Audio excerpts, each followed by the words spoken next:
नमस्कार, आपसे मेरा नाम है शुक्रिया द एडवोकेट और मैं आप सभी के लिए लीगल एडवाइस वीडियोस अपलोड करता हूं, जो कि आप सब लोग लाइक करते हैं, पसंद करते हैं, शेयर करते हैं और सब्सक्राइब भी करते हैं। अब तक नहीं किया तुरंत करिएगा और दूसरे लोगों तक भी इस जानकारी को जरूर शेयर करिएगा। देखिए, बहुत सारे ऐसे पति पत्नी हैं जिनके संबंध में काफ़ी खटास आ गई है और काफ़ी दूर समय से दूर रह रहे हैं, लेकिन उनको ये नहीं पता कि इतने दिन दूर रहने के बाद जो है वो आपको एक तलाक का ग्राउंड बन जाता है। तलाक के लिए आपके लिए एक अपने आप में एक ऐसा ग्राउंड बन जाता है जो कि आपको तलाक लेने में सबसे ज़्यादा आपको सहूलियत प्रदान करता है। अब वो क्या है, तो आज मैं आपको इस वीडियो के माध्यम से पूरा बताऊंगा। अगर आप नए हैं तुरंत सब्सक्राइब करें नीचे लाल रंग का बटन प्रेस करके और दूसरे लोगों तक भी इस जानकारी को जरूर शेयर करें। देखिए, होता क्या है कि पति पत्नी में झगड़ा हुआ। अब झगड़े का कारण आप खुद समझ सकते हैं कि आपके घर में क्या है, मैं इसके बारे में नहीं बता पाऊंगा। बस ये है कि आप अपनी परिस्थिति को देखिए कि मेरे घर में परिस्थिति क्या है और मेरी पत्नी किस समय पर गई है। जिस समय आपकी पत्नी गई है उस समय ही आप एक सूचना पुलिस स्टेशन को दे दें या अपने एसपी को दे दें या डीएम साहब को दे दें या किसी भी जो गवर्नमेंट ऑथराइज्ड मतलब अथॉरिटी है उसको आप अपने तरफ से एक सूचना दे दें कि मेरी पत्नी जो है इस तारीख को फला फला तारीख को ये सामान लेकर या फिर जो भी सामान ले गई है वो कुछ और चली गई है। मैं अपनी पत्नी को रखना चाहता हूँ लेकिन वो खुद नहीं रहना चाहती है। आप ये सब चीज़ें लिखकर एक एप्लीकेशन को दे दें और उसकी रिसीविंग आप अपने पास ज़रूर रखें।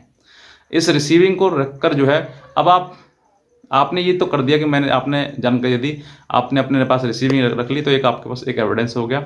दूसरा, अब लगातार आप उसको बुलाने का प्रयास करें हर कदम पर। आज आपने फ़ोन से करें, मैसेज से करें, व्हाट्सएप से करें, चाहे किसी भी संस्था का आप सहारा लें, क्योंकि एनजीओज़ भी काफ़ी चल रहे हैं, एनजीओज़ के द्वारा भी आप इस चीज़ की करते हैं या किसी समाज के जो लोग हैं उनके द्वारा आप कोशिश करें। हर प्रकार से आप उसको कोशिश करें बुलाने की, हर प्रकार से रखने की कोशिश करें, छोड़ने की कोशिश ना करें।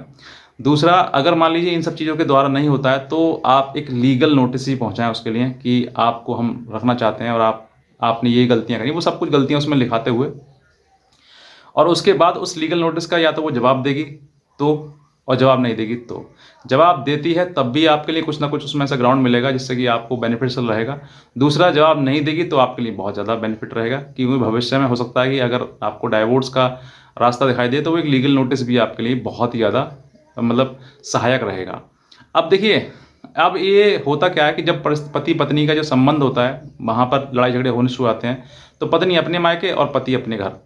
तो अपने मायके और अपने घर से समय बिताते बिताते ये इतना समय हो जाता है, क्योंकि एक दूसरे की टेंशन परेशानी लगातार चलते हुए इस दौरान 6 महीने 7 महीने साल भर तक रह जाती हैं पत्नियां, और रहने के बाद जो है फिर वो मुकदमा करना शुरू करती हैं कि भाई अब हमें काफ़ी समय हो गया, अब हमें मुकदमा करना चाहिए। तो अब मुकदमा करेंगे तो फिर वो बताएंगे वही डेट, पुरानी डेट, जिस तारीख डेट को वो आई है कि भाई ये डेट है, और उसी डेट की आपके पास उसकी एप्लीकेशन होगी।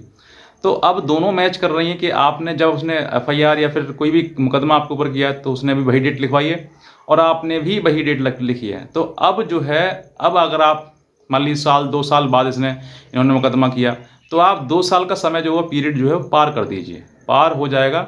उसके बाद आप कंप्लेंट अपनी एक पिटीशन फाइल करें अगर आप उससे डाइवोर्स लेना चाहते हैं तो, नहीं तो आप फिर भी कॉम्प्रोमाइज़ करें, क्योंकि जहाँ पर भी आप जाएंगे वहीं पर आपको कोर्ट या फिर पुलिस हर जगह यही अपॉर्चुनिटी देगी कि आप दोनों का मीडिएशन कराया जाए।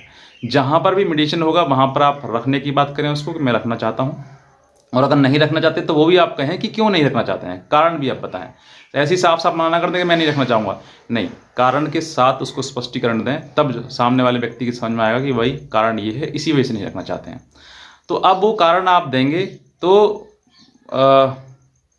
उस कारण के साथ साथ में अब आपका अगर जो 2 साल का समय बीत गया है, उस 2 साल के समय बिताने के बाद जो है आप अब पिटीशन फाइल करेंगे कि मेरी पत्नी ने इतना ये मुकदमा कर दिया, उस मुकदमों का हवाला। दूसरा कि इतने साल से अलग रह रही है मुझसे, कारणहीन अलग रह रही है। तो ये आपने अपने आप में, अगर देखिए मोस्टली जो डाइवोर्स के जो केस फाइल किए जाते हैं वो क्रूअल्टी के ऊपर किए जाते हैं। तो एक तो क्रूअल्टी ये हो गई, क्रूअल्टी जो भी आप बताएंगे कि क्या क्या करते हैं घर में करती है। दूसरा, आपके पास एक सेकंड ग्राउंड हो गया डिसर्शन का, डिजर्टेड मतलब कि आपकी पत्नी ने आपको बिना कारण के ही इतने साल से अलग कर रखा है, छोड़ रखा है। तो वहाँ पर आपको वो डिस्कशन का एक ग्राउंड मिल गया, क्योंकि ये सब कुछ हिंदू मैरिज एक्ट के सेक्शन 13 में डिफाइन किया गया है कि आप किन किन ग्राउंड्स पर डाइवोर्स ले सकते हैं। अगर आप पढ़ लिखें तो, अगर आपके पास बुक नहीं है तो आप गूगल पर जाकर भी पढ़ सकते हैं इस चीज़ के लिए। ये सेक्शन 13 में सब कुछ वो ग्राउंड दिए हुए हैं। तो उसी ग्राउंड में एक सेक्शन 13 के अंदर जो ग्राउंड है वो है डिसेशन का, यानी कि अलग। तो उसमें बताया गया है कि 2 साल से अधिक पति पत्नी एक दूसरे से अलग रहते हैं तो वो एक डिसेशन का ग्राउंड बन जाता है। इस दौरान इस ग्राउंड के आधार पर आप डाइवोर्स आपको मिल जाएगा। अब ये ग्राउंड आपने बनाया या फिर इतना समय अलग हो गया, तो अलग समय रहते हुए इसी कारण से आप अपनी पत्नी से अलग रह रहे हैं या फिर पत्नी आपसे अलग रह रही है, तो अब आपके पास 2 ग्राउंड बन गए। एक क्रूअल्टी का अगर आप प्रूव कर लेते हैं तो, वरना डिसेशन का तो ग्राउंड प्रूव्ड है ही है। और भी कोई अगर इसके अलावा कोई दस्तावेज आपके पास है, कोई भी एविडेंस आपके पास में है, तो वो एविडेंस भी आप इसी पिटिशन के साथ फाइल करें, आपको डाइवोर्स मिल जाएगा। ये एक प्रक्रिया थी जो आपको अपनानी चाहिए अगर आपने डाइवोर्स पिटिशन में। और दूसरा, हाँ, अगर मान लीजिए आपने डाइवोर्स पिटिशन फाइल कर दिया है और इसमें ये ग्राउंड कहना या बोलना या लिखना भूल गए हैं, तो आप इसको एप्लीकेशन देकर अलग से भी जुड़वा सकते हैं, ऐड करा सकते हैं आपके लिए। वो आप में कोई, उसमें कोई बड़ी बात नहीं है, दिक्कत नहीं है। तो बस मैं इतना कहना चाहूँगा, अगर आप नए हैं तुरंत सब्सक्राइब करें, दूसरे लोगों तक भी जानकारी जरूर शेयर करें, और कोई भी लीगल हेल्प अगर आप लेना चाहते हैं तो हमारे दिए हुए नंबर पर हमें संपर्क कर सकते हैं। आज का वीडियो देखा, धन्यवाद।